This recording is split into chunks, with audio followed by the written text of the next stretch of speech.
Welcome to the deep dive where we slice through the information you've shared and really get right to the heart of what you need to know. Today, we're tackling one of the most talked about, maybe most debated companies out there, Tesla. That's right. Yeah, Tesla's one of those companies that really lives at this um, fascinating intersection. You've got this futuristic vision clashing with the tough realities of making things and actually competing day to day. Absolutely. It generates incredible enthusiasm, sure, but also some serious questions when you actually dig into the numbers. Mhm. And you've given us quite a bit of material here, a really detailed analysis looking at their business, the financials, how people even try to value them, the competition, which is heating up, and of course, all the risks involved. Yeah. And our goal here, our mission in this deep dive is really to cut through all that noise, the hype cycle. Mm. We want to understand the core arguments, both for and against the stock right now. Figure out what the numbers in your sources are telling us is most important for you to grasp. And, importantly, clarify why there's such a massive disagreement on its value. Yeah, that valuation gap is huge. It is. And then, ultimately, see what kind of strategy actually makes sense based on all this analysis. Okay, sounds like a plan. Let's jump right in. Maybe start with what Tesla actually is today. Because, like you said, it's definitely moved beyond just being a car company. It really has. Yeah. I mean, obviously, their roots are in electric vehicles. You've got the Model S, the 3XY, the Cybertruck now, the Semi eventually. Yeah. But the analysis really highlights this significant and growing energy side of the business. Right, that's the solar panels, the solar roof, the Powerwall home batteries, and those massive megapack batteries for utilities. They're sort of building out this whole sustainable energy ecosystem. Exactly, alongside the cars. And if you look at where the money comes from, historically, yeah, it's overwhelmingly automotive sales, like nearly 80% back in 2022, plus some revenue from leasing. Okay, but there's this other piece that really jumps out from the material you shared, the revenue from regulatory credits. Can you unpack that a bit?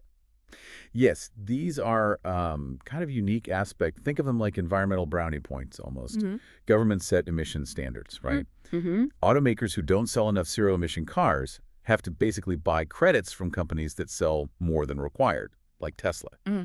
It's essentially a payment from their less green competitors to Tesla. Got it. And your sources flagged something pretty critical about these credits in the most recent quarter they looked at, Q1 2025. They did. It's a really important point.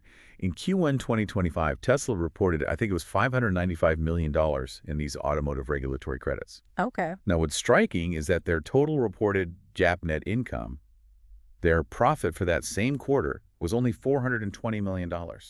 Wait, hang on. So the money they made just from selling these credits, that was more than their entire profit for the quarter. That's exactly what the numbers in the analysis show. It's a key detail. Right. Because, well, it implies that without that specific, very high margin revenue stream from competitors, they actually would have reported a net loss in Q1 2025. Wow. Now, it's not the whole picture, but it definitely underscores a current profitability challenge in their main car business. Okay, that's a crucial point.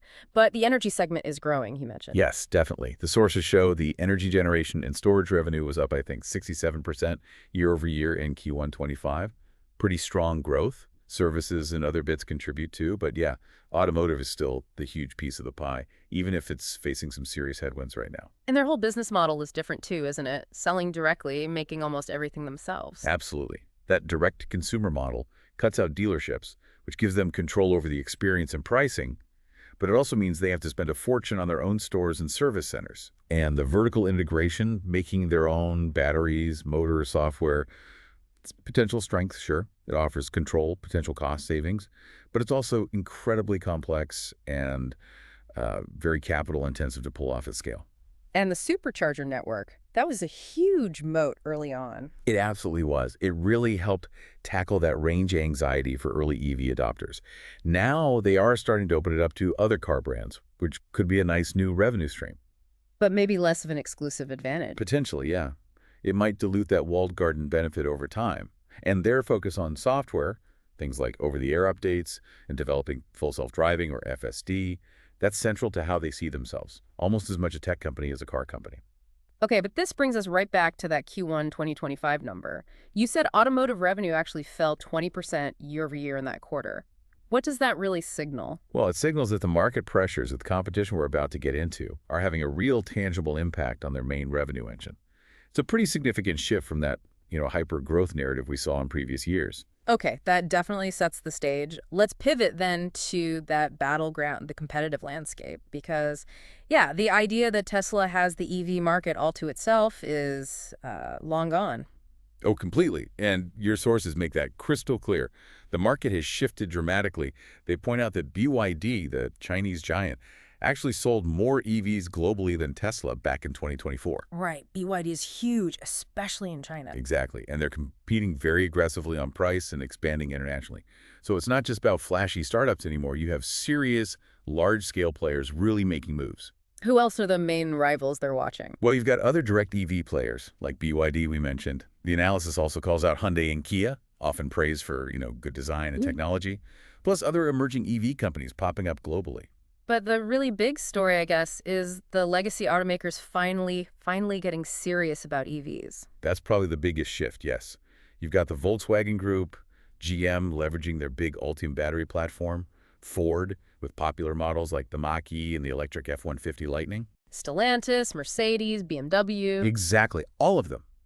These are global manufacturing giants now pouring billions into developing and launching competitive electric vehicles. And they already have massive scale and dealer networks that Tesla had to build from scratch. So when you add up the new players like BYD and these awakening giants, what's the net effect on Tesla day to day? It's just intense pressure, really. The analysis shows this competition is squeezing Tesla's ability to charge premium prices. It's challenging their market share. You see that in the Q1 25 delivery numbers dropping from previous quarters and sales falling in places like Europe. Right. And it basically forces them into this constant, relentless drive for cost-cutting and innovation just to try and stay a step ahead. Yep. The game has definitely changed. Okay, so the market stuff. Let's follow the money then. How does the financial health snapshot look based on your sources? What were the income statement trends like, say, leading up to this recent period? Well, leading up to it, the story was pretty incredible revenue growth, right? From 2020 through 2023, revenue just exploded, hitting almost $97 billion. It ticked up just slightly in 2024. But then Q1 2025 hits. Exactly. That's the significant shift the analysis flags. Total revenue dropped 9% year over year in that quarter, and as we discussed, that was driven directly by that 20% drop in the core automotive revenue. And profitability, how's that holding up under the pressure? Profitability is definitely feeling the squeeze. Gross profit margins, especially in the automotive part, are under pressure. Why is that? Lower prices? It's a combination, according to the analysis. Lower average selling prices because of competition and maybe some mix shifts, and also lower volumes in Q1. Interestingly, though, the analysis does note they are getting better at making the cars cheaper. The cost of goods sold per vehicle actually improved. So they're becoming more efficient manufacturers, but they're either having to sell those cars for less or they're selling fewer of them, which cancels out the efficiency gain on the margin front. Precisely. So net income, which peaked back in 2023, fell quite a bit in 2024. And then that Q1 2025 GAAP net income number was just $0.4 billion. That resulted in a really slim operating margin, only 2.1%. Which, going back to that earlier point, was less than the money they made selling regulatory credits. That detail really paints a stark picture of current profitability, doesn't it, based on this analysis? It really does put it in sharp focus. Now, shifting gears to the balance sheet. This is actually highlighted as a key strength in the sources. Tesla has a very strong solvency position. Meaning not much debt. Exactly. They don't have a lot of debt relative to the company's equity value. Their debt-to-equity ratio is super low, like 0.176. Compare that to, say, GM, which is way up at 1.842. Okay, so they own much more of the company outright compared to what they owe. That suggests financial stability, right? It does. It gives them flexibility. They also have good liquidity cash and assets readily available to cover short-term bills. Their current ratio is 2.00x, meaning assets cover liabilities twice over. That's stronger than peers like BYD or GM mentioned in the analysis. So profits might be bumpy right now, but the underlying foundation, the balance sheet, is solid. That's a fair summary, yeah. The balance sheet looks robust. What about cash flow? Are they generating cash? Historically, yes, they've generated pretty good free cash flow. However, the figure for the trailing 12 months ending Q1 2025, which was about $2.15 billion, is noticeably lower than previous full years. Why the drop?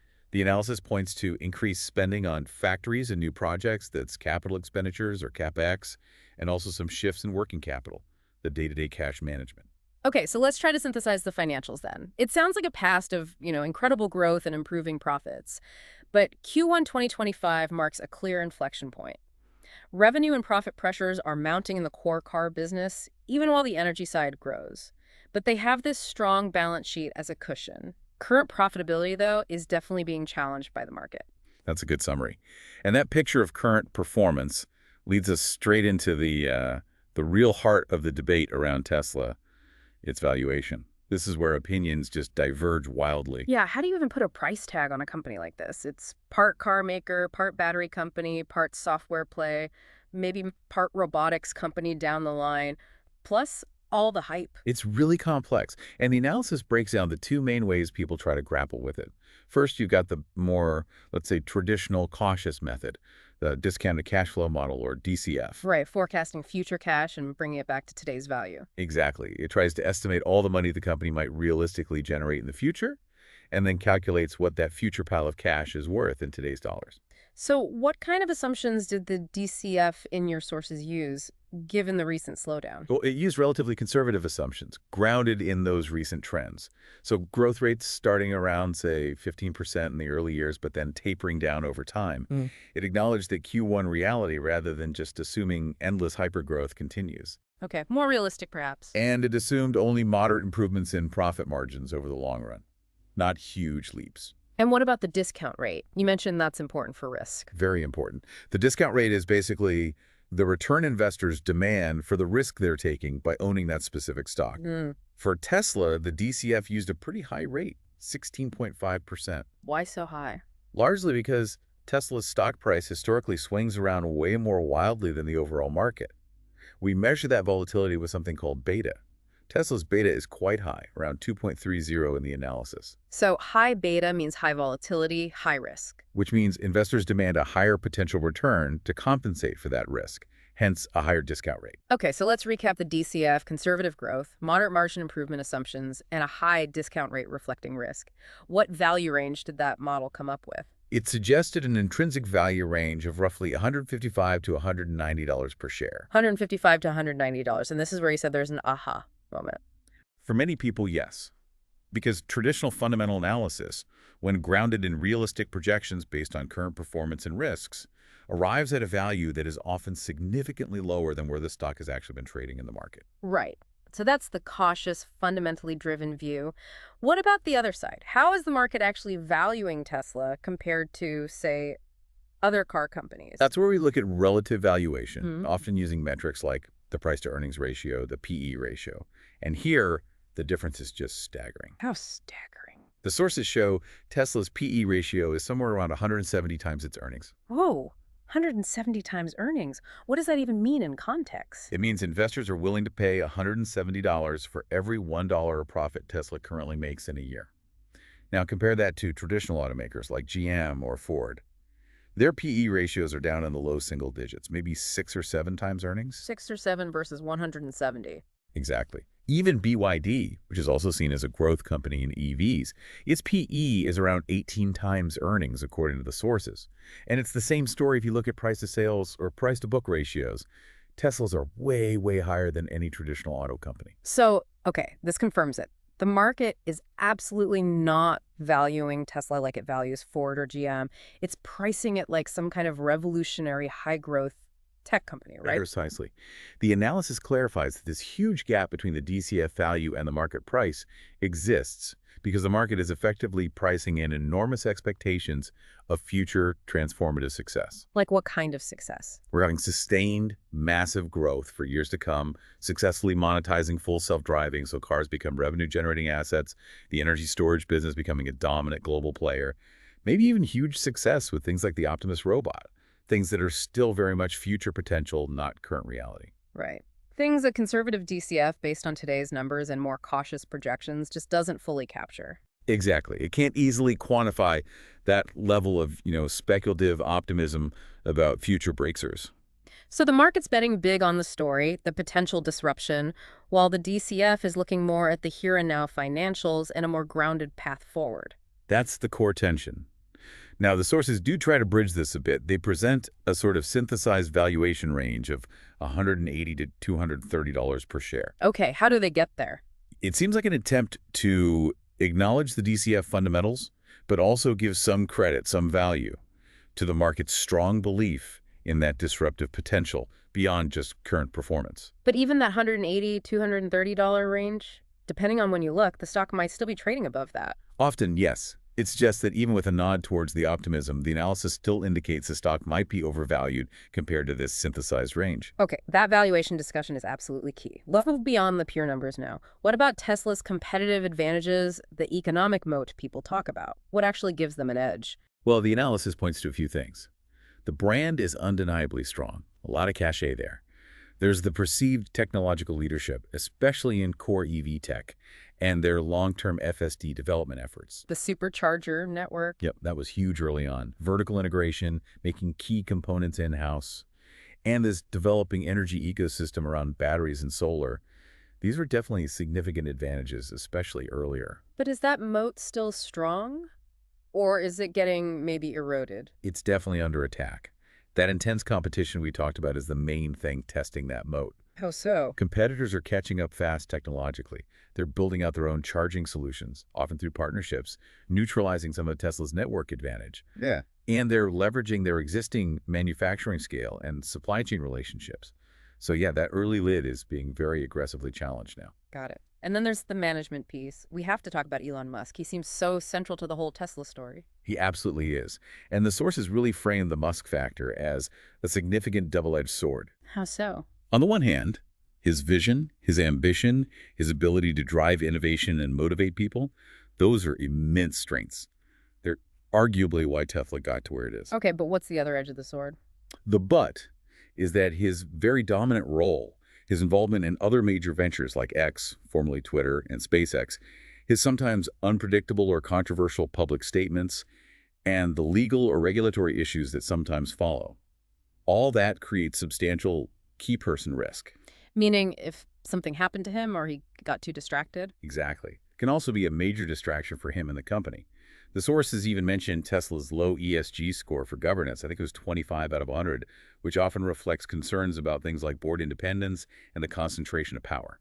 Okay, so summing up the risk then, what are the major challenges the analysis highlights for Tesla investors? They kind of fall into categories. You've got macro risks, Right. high interest rates making cars less affordable, a potential recession hitting demand. Pretty standard for automakers. Then market risk. That's the high beta we mentioned. Tesla's stock is just inherently more volatile than the broader market. It'll likely swing more dramatically, both up and down. Industry risks. That fierce competition is number one. The risk that someone else develops a breakthrough technology, maybe like solid-state batteries, supply chain disruptions are always a possibility. And regulatory changes, especially around FSD safety standards approvals, that's a big unknown. And then risks specific just to Tesla itself. Yeah, there's execution risk. Can they actually deliver on these really ambitious new projects? Ramping up Cybertruck production smoothly, getting the 4680 battery manufacturing costs down, making FSD truly work and get approved. That's huge. Plus the Musk factor. Plus the Musk factor volatility, definitely. Product safety concerns, especially with autopilot and FSD constantly under the microscope. The financial pressure we saw in Q1, if that continues, and potential legal battles, regulatory fines, or damage to the reputation. It's a pretty long list of potential hurdles. Yeah. It certainly is. Okay, so that brings us to the outlook. And crucially for you, the listener, what does this analysis suggest you should actually do right now? What's the overall future picture presented in the sources? Well, the outlook acknowledges the opportunities are still there, and they're big. Potential for new, maybe lower-cost models eventually. The possibility of finally cracking the code on FSD monetization, which would be transformative. Continued growth in the energy business is expected. Further cost efficiencies, and then the wild cards, like the Optimus robot venture. Big potential upside. But those opportunities have to be weighed against all those significant headwinds and risks we just laid out. Exactly. The intense competition, the huge execution risk on the big new ideas, the macro environment, supply chains, regulation, the CEO volatility, and, really importantly, that recent performance slowdown and profit pressure seen clearly in Q1 2025. So pulling it all together, what's the source's bottom line conclusion on Tesla? The analysis basically concludes that, yes, Tesla's a genuine disruptor. It has immense long-term potential, but it's currently facing some very significant near-term challenges, and it presents pretty substantial valuation concerns when you look at traditional metrics and its recent performance. Okay.